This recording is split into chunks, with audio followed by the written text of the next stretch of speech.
अशी घटना जिंदगी सुद्धा झाली नाही. हो, ही महापूर असला कसला आला.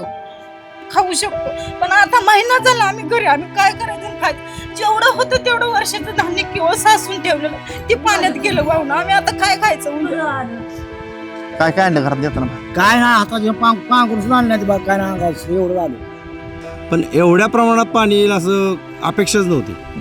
पाठीमागे 200 वर्षापूर्वी सुद्धा एवढं पाणी आलं नव्हतं म्हणून सांगतात आमचे जुने लोक. काय काय घेऊन गेला भाजी? काय सुद्धा नाही. आमचे मालक गेले होते, फक्त हातरायचं पांघरायचं जेवढं लागेल. सासरा जनावर एक तर आमची गाय गेली, 2 बारकी होती ती सोडूस तर हातात निसकून गेली. मी तिला धरलंच नाही. मला वाटलं मी पण त्यांच्या मागं जाईन म्हणून मी गेले. पुराच्या पाण्यानं भीतीवाले झालेल्या तशी यांची मन सुद्धा ओली झाली. या जखमा आहेत ना मित्र, ही कोणीच भरून काढू शकत नाही. आज प्रत्येकाच्या डोळ्यामध्ये पाणी.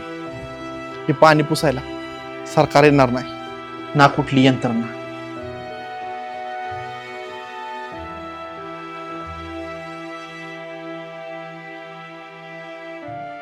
पण अजून एकदा हे करायचं, जोम धरायचा, मागायचं नाही.